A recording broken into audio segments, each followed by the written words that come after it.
Good morning. Good morning. Welcome to those of you here in the main hall.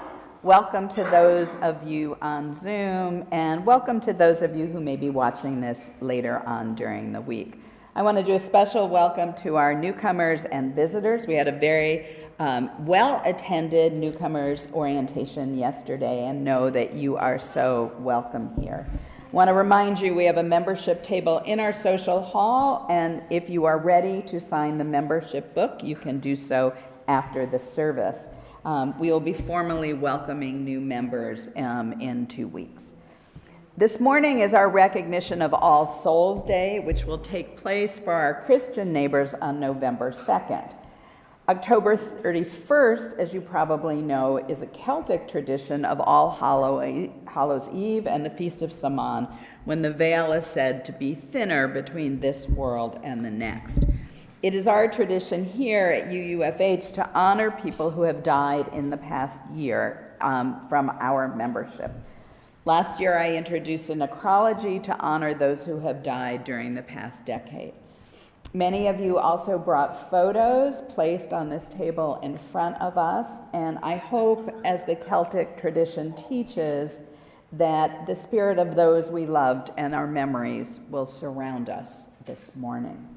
Before we begin the service, I also want to take the time to thank Peggy Coulias, Anne Monnier, and Leslie Speed, who co-chair our memorial committee, and all of you who have volunteered to help our memorials be such meaningful services. Today I'm going to be introducing our new wind phone to you, which will be hung in a private area of the memorial garden and will be dedicated in 2 Sundays at 9:45. And so I'll talk to you more about that later on in the service. We will light at the beginning of this service our one candle. I ask you to hold in your hearts the people of Gaza, the people of Israel, the hostages, and the families of those who have been killed on both sides. I also light this candle to hold in our hearts the people of Lewiston and Auburn, Maine, where 18 people were murdered once again by an assault rifle. So let us hold all those in our heart as we go through our service today. Thanks, Karen. My opening words this morning are from the play Our Town by Thornton Wilder. Have any of you seen Our Town? A lot of you. And I actually just rewatched the Paul Newman PBS version, which was actually filmed at the Westport Country Playhouse, where I used to live. I didn't live at the Westport Country Playhouse, so near where I used to live, because I had just read Ann Patchett's new book, Tom Lake. Have any of the readers here read Tom Lake? Did you love it, Susan? No, I loved it. So I loved it, and it takes place parallel, so it made me want to watch Our Town again, and when I saw it, I heard these words, and I thought they were the perfect opening words for today's service. They are from the narrator, who is kind of the lead of the play and in many ways actually represents a God kind of figure. And I hope that it will help open you to think about your ancestors. So now there's some things we all know, but we don't take them out and look at them very often. But deep inside, we all know that something must be eternal. And it isn't names, and it ain't houses, and it ain't the earth, and it isn't even the stars, because, yeah, even the stars disappear. Still, everybody deep in their bones knows that something is eternal, and that something has to do with us human beings. The great people have been telling us for over 5,000 years, and you'd be surprised how many people already lose hold of it. But there's something way down deep that's eternal in every human being. The dead, well, they don't stay interested in the living for very long. Gradually, they lose hold of the earth and ambitions and pleasures and suffering and love. They kind of just get weaned away from the earth. That's the way I put it, weaned away. But they stay here while the earth burns part of them away, and all of the time they're waiting. They're waiting. waiting for something important and something great, waiting for the eternal part of them to burn its way clear. So in honor of those we remember and those we grieve today, please rise in body or spirit and let us put our voices together and sing For All the Saints. The words will be on the screen.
Now is the time for lighting the chalice, the symbol of our faith. For those watching at home, please light your chalices with us. Miliatin, would you join us now?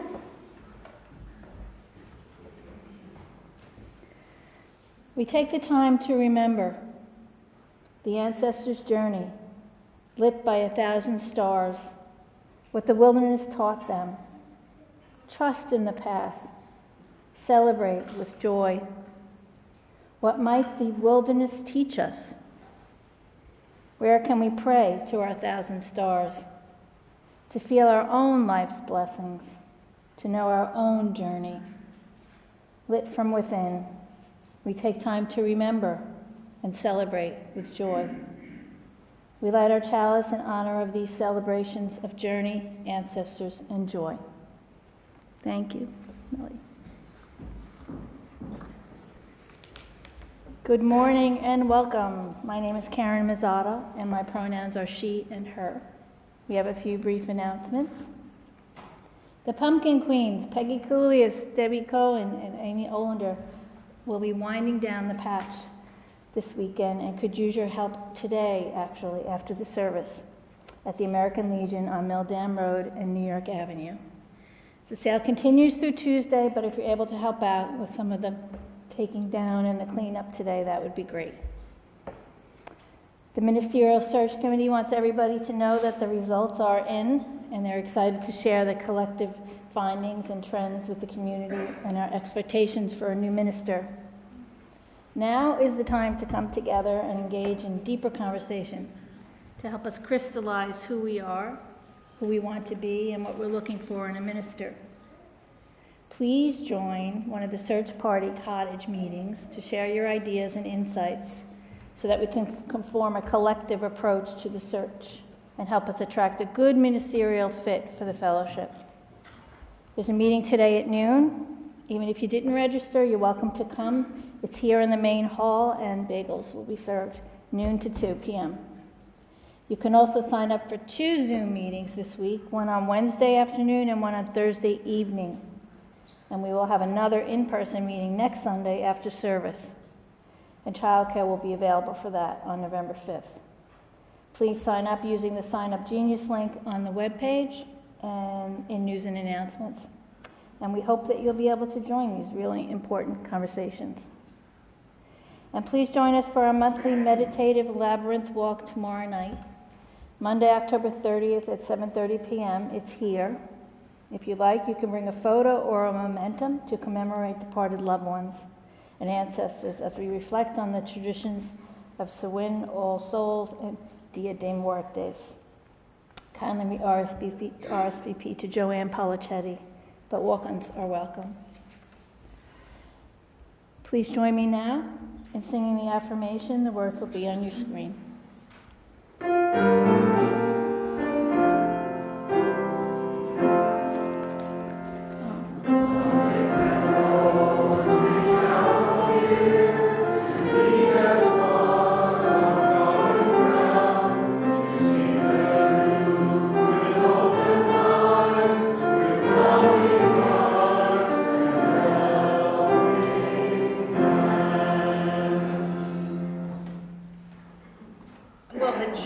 Join me over here on the stairs for a story.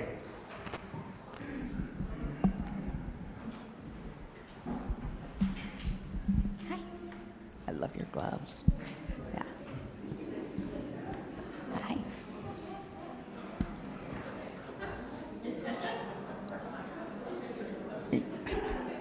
That's a great costume.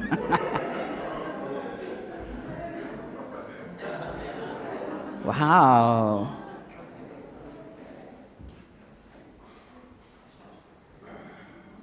I think Halloween's my favorite church day. So this is a book called Freddie the Leaf by Leo Buscaglia, and there are a few pictures, but mostly it's a story. Have any of you heard this story before? Some of you have? So spring has passed, and so had summer. First slide, thank you. Freddie the Leaf had grown big. His midsection was wide and strong. He had first appeared in spring as a small sprout on a rather large branch near the top of a tall tree. So maybe he's one of those at the top of that picture. Freddie was surrounded by hundreds of other leaves, or so it seemed, but soon he discovered that no 2 leaves were exactly alike, even though they were on the same tree. Alfred was the leaf next to him. Who knew they had names? Ben was the leaf on his right side, and Claire was the lovely leaf overhead. They learned to dance in the spring breezes, bask in the summer sun, and wash off in the cooling rain. But it was Daniel who was Freddie's best friend. He was the biggest leaf on the limb, and he seemed to have been there before anybody else. It appeared to Freddie that Daniel was the wisest leaf of all. It was Daniel who told them they were part of a tree. It was Daniel who told them they were in a park. It was Daniel who told them that the tree had strong roots which were hidden below. He explained about the sun and the moon, the stars, and the seasons. So next slide. Almost at once in the fall, the whole park was transformed into a blaze of color. It's kind of too bad we don't have too many trees that look like this fall, right? Like, it hasn't been the prettiest fall, but those are really beautiful. There was hardly a green leaf left. Ben was now bright orange. Claire was a blazing red. Daniel a deep purple. And Freddie was red and gold and blue. How beautiful they all looked. Why did we turn different colors, Freddie said, when we're on the same tree? And Daniel said, well, each of us is different. We had different experiences. We faced the sun differently. Why shouldn't we be all kinds of different colors? Daniel told Freddie that this wonderful season was called fall. One day, a very strange thing happened. The same breezes that had made them dance began to push and pull at their stems, almost as if the wind was angry. and some of the leaves were torn from the branches. All of the leaves became frightened. What's happening? What's happening, they asked. Oh, guess who had the answer? What? Ben. Not Ben, the wise one, Daniel. But maybe Ben had the answer, who knows? It happens in the fall. It's time for the leaves to change their homes. Some people call it to die. I'm afraid to die, Freddie told Daniel. I don't know what's down there. We all fear what we don't know, Freddie. We have an escaped cheese. Is that what just happened? Someone keep their eye on the cheese, please. We all fear what we don't know, Freddie. It's natural, Daniel said. You weren't afraid when spring became summer. You weren't afraid when summer became fall. Those were natural. So why should we be afraid of death? Does the tree die too, Freddie said. Well, Daniel said someday, but there's something stronger than the tree. It's called life. That lasts forever, and we are all a part of life. Where will we go when we die, Freddie said. And why, as Daniel said, nobody knows. That's the great mystery. Well, are we going to return in the spring? Well, we may not, but life will. And Freddie thought, next picture. It's the leaves starting to come down.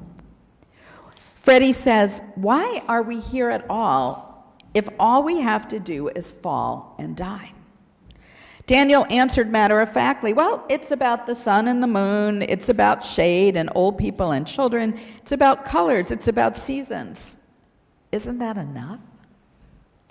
That afternoon, Daniel let go. He fell effortlessly. He seemed to smile peacefully as he fell. Goodbye for now, Freddie, he said. Next slide. And pretty soon, Freddie was the only leaf on the tree. And then the wind began to blow, and Freddie came off of the branch. It didn't hurt him at all. He felt himself fall slowly, gently, softly. As he fell, he saw he was part of a tree for the first time.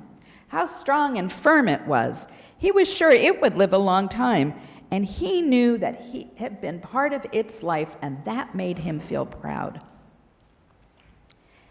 And then, next slide, there's that slide. He was on the ground. There, asleep in the tree, were already the plans for the new leaves that would appear in the spring. And that's the story of Freddie the Leaf. And Miss Sandra's going to come up and introduce you to an activity. And please shut off your phone. Hi, everyone. We're going to go for a short, quick parade around the congregation. Okay, sound good? So people can see your costumes. Yeah, so people can see your costumes. Okay, so everyone can see your costumes. All right. Follow Sandra.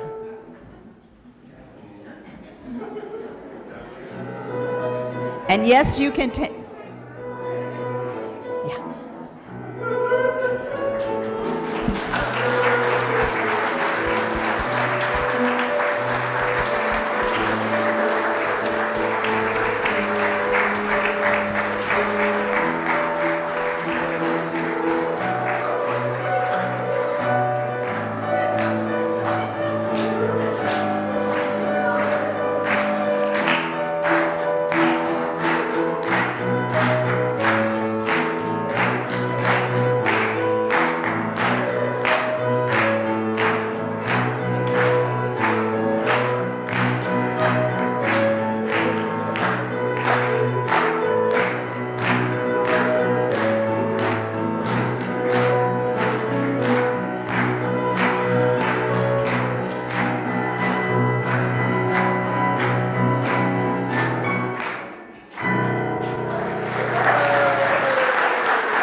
That was fun. Now is the time in our service for our split plate collection. Can you hear me? Yes. Donations will be split between the UUFH and our charity of the month unless you indicate otherwise. This month we're collecting for Make the Road New York, which is helping the thousands of asylum seekers who've made the trip to New York City. Donations help pay for things like cash assistance and Metro cards. Make the Road New York's programs are designed to support families, creating a resilient and tight-knit community that nurtures self-sufficiency and leadership of each member. Ushers will be passing the baskets while Jay plays. For those of you at home, you can send a check to the office or donate through the website. Thank you for your support of our work here and beyond our walls.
Since last year's service, 10 members of our congregation passed away.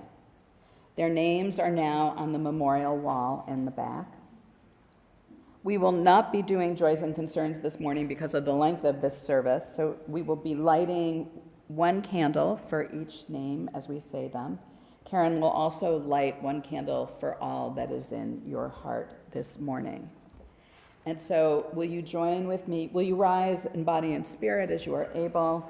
And let us remember these people we've lost in the last year. Alice Link, say it with me. Alice Link, Lupa Reeb, Ginny Kushnick, Alice Jens, Spencer Ross, Frank Town, John Lenweber, Reiner Hans Kopp, Anita Nygren, Nancy Cooper. And now we will read the names together of our members who have passed since 2012.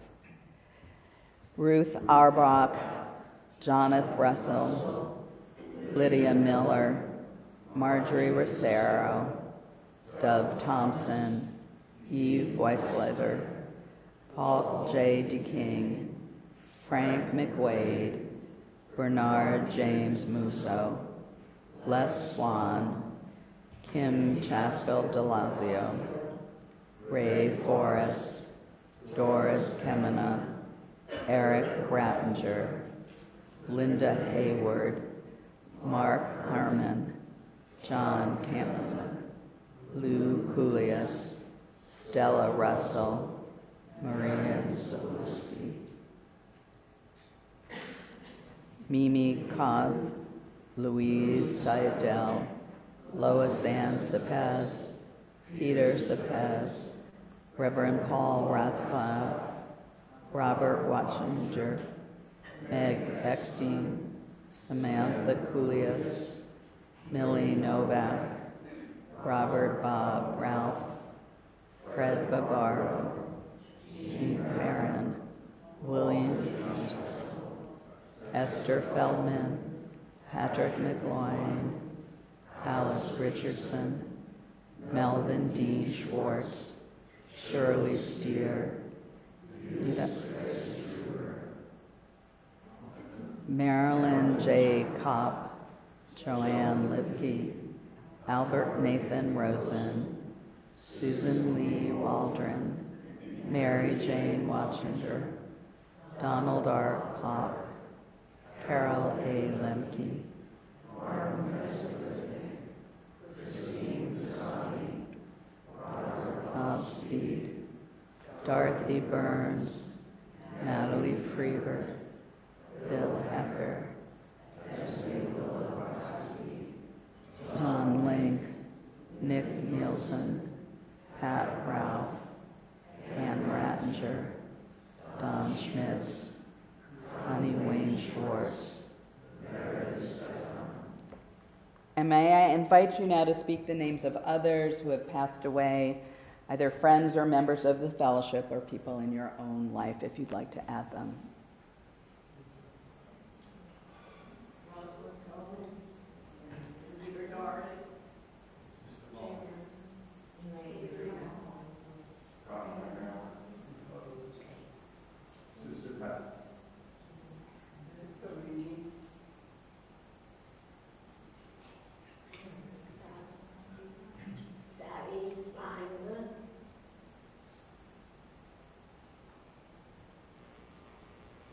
As we think of these ancestors, may we feel them with us.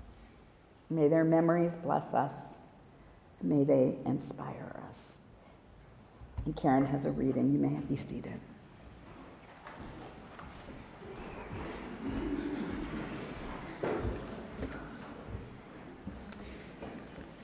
Immortality by Reverend Leslie Takahashi.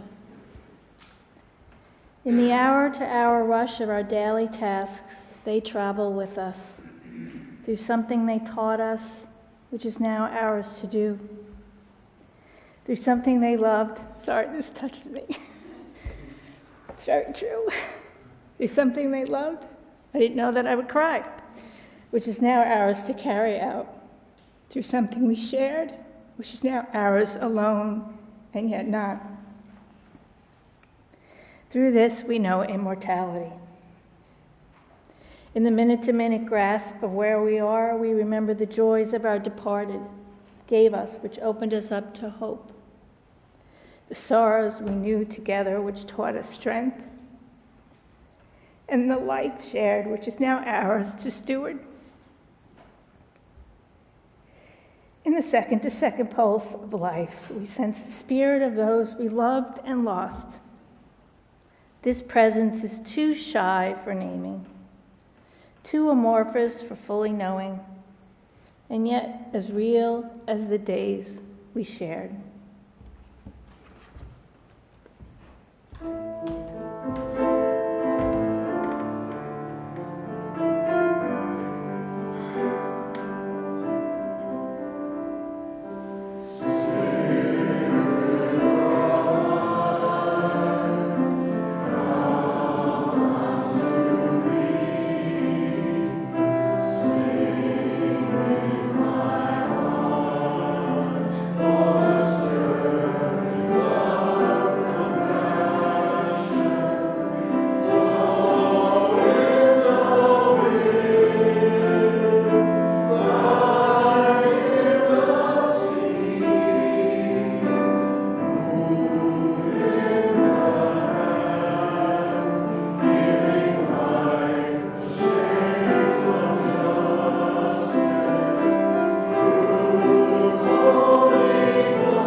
So it is my distinct pleasure this morning to introduce you to the idea of a wind phone.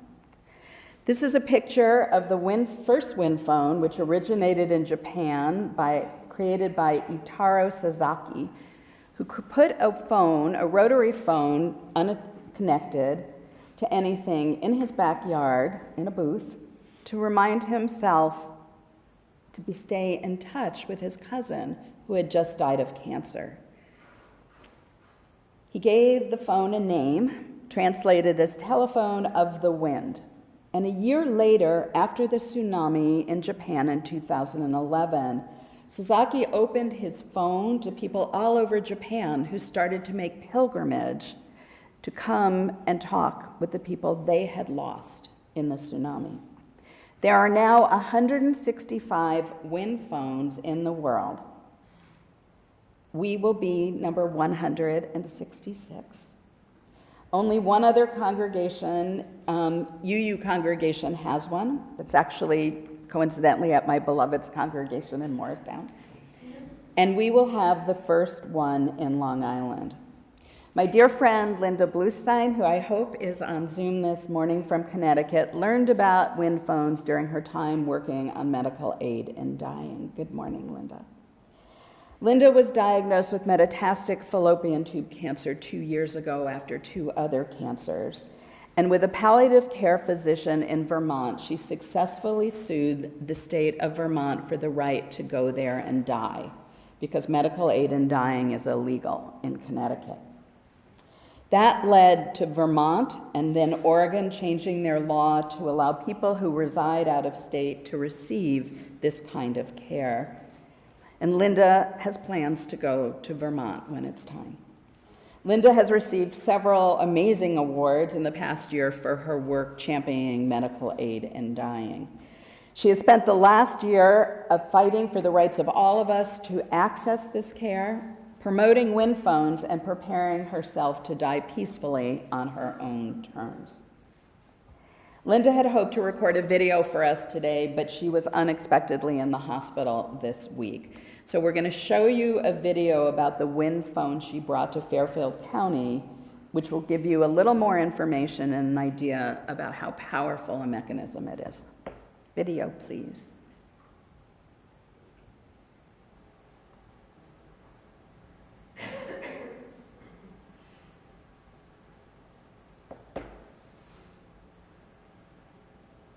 Well, the Bridgeport woman has found a way to deal with grief, one call at a time. News 12 Connecticut's Mark Sudol shows us how she's helping others as well. Just walk on your path.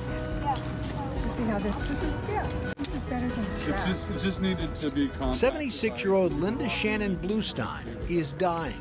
My body right now is trying to kill me. My body, because of the DNA that I share with my mother, tried to kill me with breast cancer. My body tried to kill me with malignant melanoma. Now my body's, got me with end-stage fallopian tube cancer. Bluestein made national headlines when she reached a settlement with the state of Vermont to allow her to become the first non-resident to access medical aid in dying. She has come to the historic Ridgebury Congregational Church in Ridgefield to introduce a way to cope with death. I believe that grief as death are two conversations that we just don't tend to have. And yet they are part of life. Bluestein has taken a concept that originated in Japan and brought it to Fairfield County. This phone will never ring. It's connected by love to nowhere and everywhere. It's for those who have an empty place in their heart left by a loved one. Say hello, say goodbye, talk of the past, the present, the future. The wind will carry your message. This wind phone is an old rotary phone attached to a wooden post at the end of a gravel path. It is disconnected, but it is making one-way connections with loved ones we miss, like Bluestein's mother. We miss our birthdays with you. I missed having to say goodbye to you. I miss having more time with you at the end of your life. The phone is now resonating with others too. It's really powerful. Thank you so much. So now you know what a final act looks like.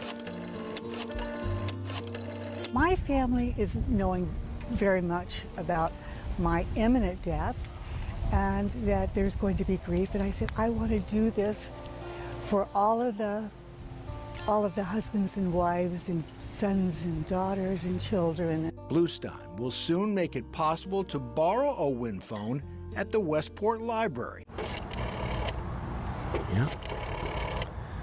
Never forget your home phone number, right? No, you never forget your home phone number. My own mother died during COVID, and because she was in the hospital, I never had the chance to say goodbye.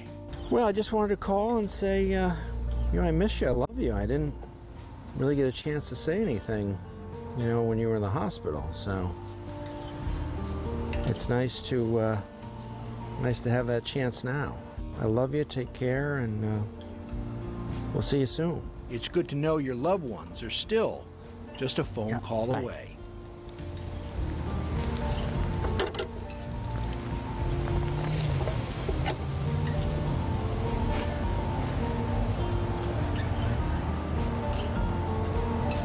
In Ridgefield, Mark Sudol, News 12 Connecticut.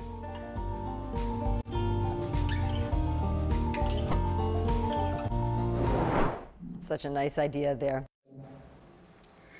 So, ready?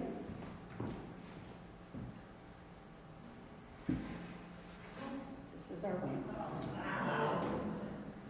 And it is going to be placed in the back of the Memorial Garden in something called Fern Point, but if you don't know where that is, it's behind the Buddha statue. The paper that goes with the phone says, "The telephone of the wind," to say hello, to say goodbye, to say I love you, to say I miss you. Please use this wind phone to talk with those you have lost. May it help you find peace. And I want to thank Bill Hawkins for this beautiful artistry that he did. And the Wind Phone Ad Hoc Committee, Mary Bly, Anne Monnier, and me, and the Memorial Subcommittee, and the Membership Committee who approved my gifting it to UUFH. On November 12th at 9:45, we will do a dedication outside of the Wind Phone before the service. And I hope many of you will come and use it. I know I'm looking forward to talking to my parents. And Linda Bluestein, I love you, so be well.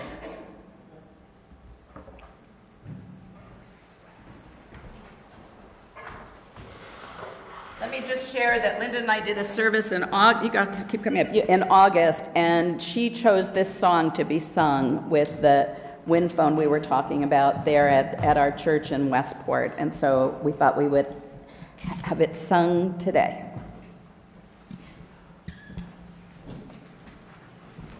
And it's okay to cry.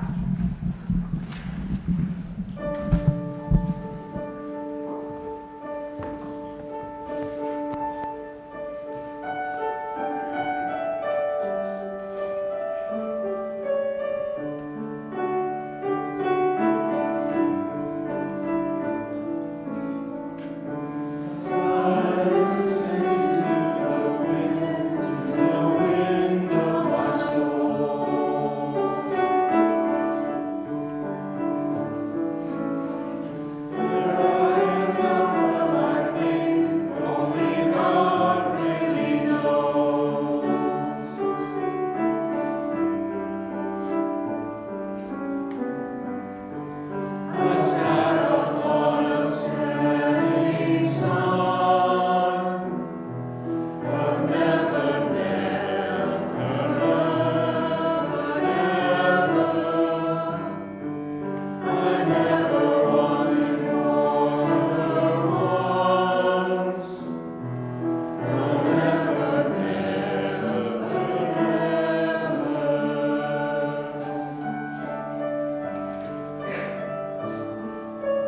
That was beautiful, you all. Thank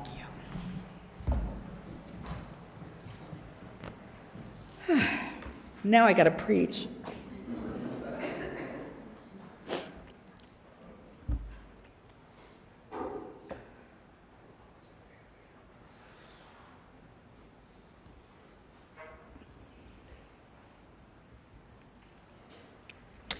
I had an out-of-body experience when I was in the 10th grade. Sometime during a history class, I felt myself slip out of my body. As the teacher showed the film strip, I floated to the top of the classroom and looked down at the teacher, my fellow students, and the old film strip. I felt no discomfort, just curiosity about what was happening. There was no question that my sense of who I was distinct from my body.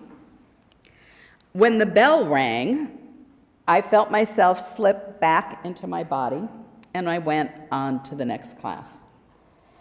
Not surprisingly, I didn't tell anyone. Have any of you ever had an experience like that? Yeah. So for a long time, I believed I had died during those moments, and that no one had noticed. But when I went to college in a psychology class, I learned about something called OBEs, out-of-body experiences, and found out that between 8 and 15% of the population has had one, which is what it looked like when you all raised your hand, about 1 in 6 of us. I wonder now if out-of-body experience moments are moments when our souls leave our bodies temporarily. But that word, soul, what does that word mean? I looked it up. The dictionary says, quote, "It is the immaterial essence, animating principle, or actuating cause of an individual life, and the spiritual principle embodied in human beings, all rational and spiritual beings, or the universe." So that wasn't so helpful, right? The idea of soul, even though we don't really know what it means, permeates our popular culture, right? We have soul food, we have soul music, we, even if we're lucky, have soul mates. On Amazon.com this week I looked and there were more than 100,000 books about the soul. Seed of the Soul, Care of the Soul, there was The Soul of Sex, and Soulmates by God, Let God Be Your Matchmaker. I didn't order it. You have no doubt heard the expression, "You do not have a soul, you are a soul, you have a body." Jesuit priest Pierre Teilhard de Chardin, a 20th century philosopher, said it this way: "We are not human beings having a spiritual experience. We are spiritual beings having a human experience." Should I read that again? We are not human beings having a spiritual experience. We are spiritual beings having a human experience. Perhaps you have heard that the soul weighs 21 grams. Have any of you heard that?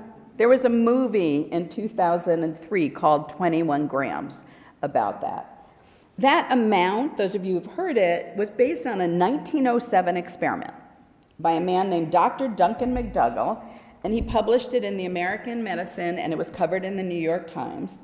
What Dr. McDougall did in 1907 was he constructed a special bed in his office on a balance scale, and when 6 people who he was treating as they lay dying, right before he thought they were going to die, he put them on the scale. And the loss of weight was between 1/2 ounce to 1.25 ounces, with an average of 21.3 grams. Clearly before there were IRBs to the scientists in the room. He then repeated the experiment with 15 dogs that were dying, or who he maybe killed, and none of them at the moment of death had a weight loss. So Dr. McDougall concluded that only human beings have a soul. Now, it's easy to dismiss his experiment now, But this idea of 21 grams of death actually continues to be something people think in the culture. I'm wondering, how many of you have been with somebody at the moment that they died? So quite a few of us. During my hospital training, I asked the nurses to let me know when someone was approaching death because I wanted to have that experience, first as a chaplain, but also because I knew that in my ministry I would accompany many people at those moments. And what I experienced, and what you perhaps experience, is at the moment of death, there is a profound shift of energy in the room. The person is gone. There's just their body. It's not just their brain waves aren't working or their hearts aren't beating. There's something about an essence that changes. My experience of people when they die is their essence somehow leaves the space. Figuratively, but in my experience, actually literally, that I have felt a shift. And I've probably now been with close to 15 people at the moment of death. So what leaves? I spent hours with both of my parents shortly after they died, my mom this year, and it was clear that they were gone.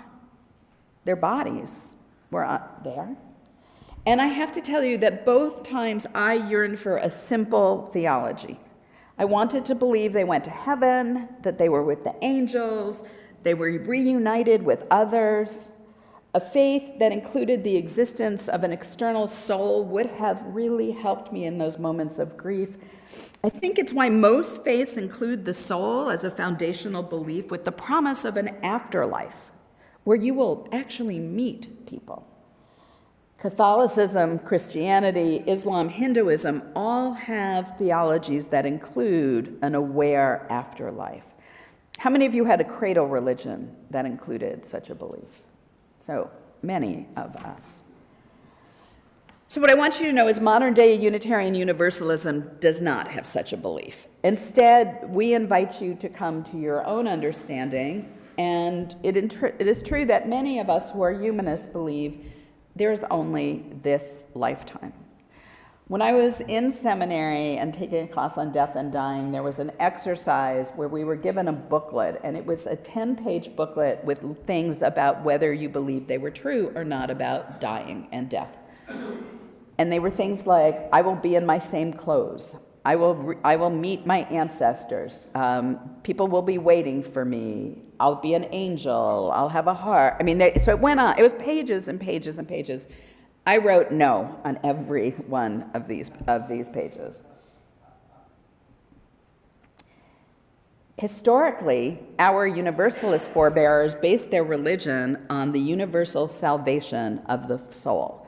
That's why we're called Universalists.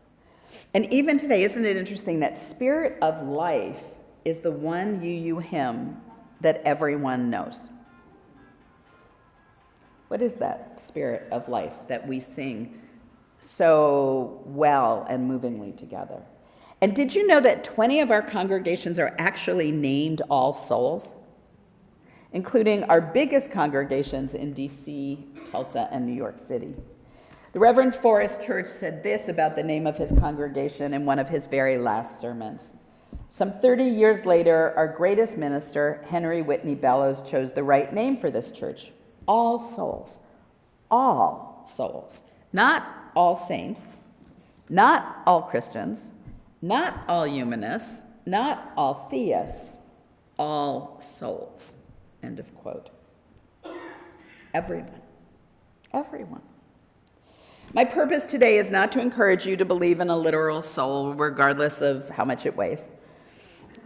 As many of you have heard me say, I personally believe that our existence here is the tip of a much larger iceberg, but this tip, this plane, this requires everything I've got. So I don't spend a lot of time thinking about what else, where else, or what's next. To be truthful, I'm agnostic about the idea of the soul, much the same way I'm an agnostic theist. I don't know if we have a soul, but I choose to live as if I do. And I don't know if there's an afterlife, but But I choose to live in such a way that if all those other religions are right, I will have lived a life that will guarantee me it.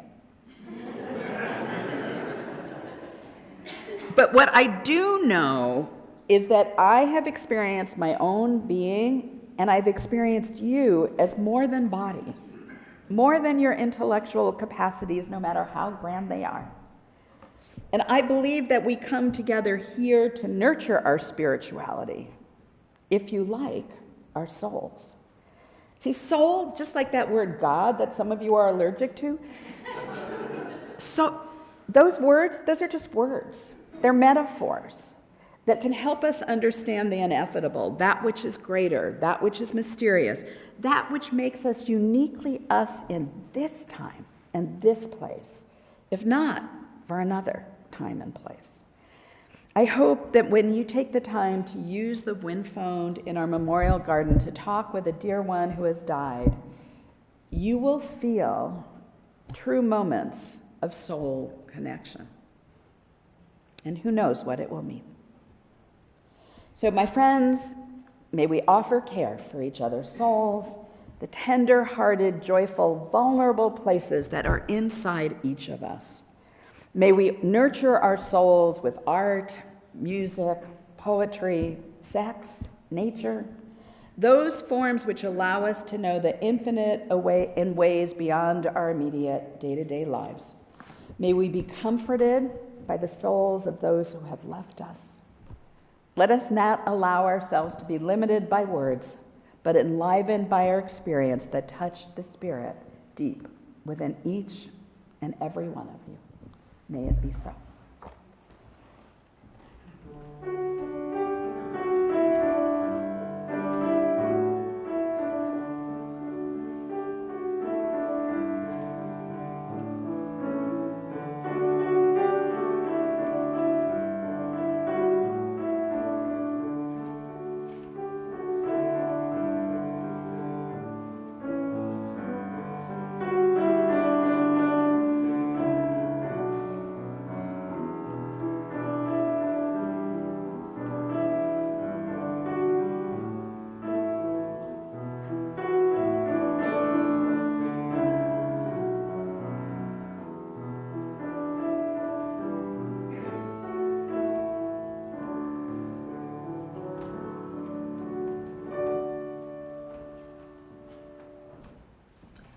Please, will you join your voices in one of, I think, our favorite hymns, When Our Heart is in a Holy Place, because that's what I feel right now, that my heart is in a holy place. I hope you do too. Please rise in body or spirit. The words will be on the screen.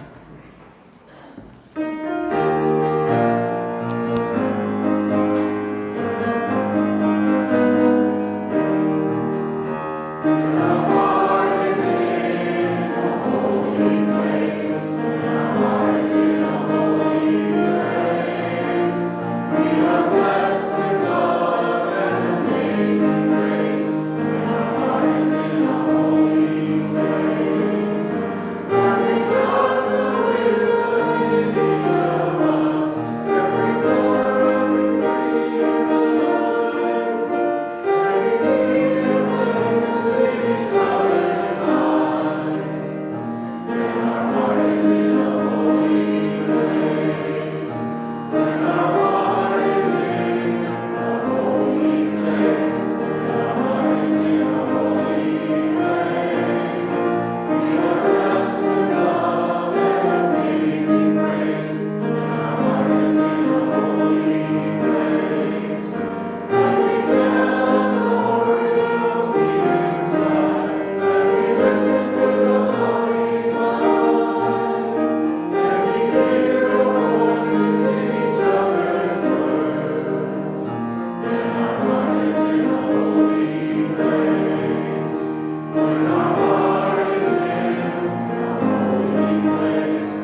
The closing prayers this morning are by Leah Derlin Jones. For those who came before us, we offer gratitude and thanks. May their memories be a blessing. May we feel surrounded by their love as we go forth from this time and this place. Let us be inspired by their courage, their wisdom, their dreams. Let us honor them by doing the work of living boldly, living mightily, and may we create heaven on this earth for each other. My friends, go in peace. May our real service begin. And the choir has put together a beautiful postlude. Please stay seated through the end.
Thank you, Reverend Deborah, Dr. J, choir, for a moving and beautiful service.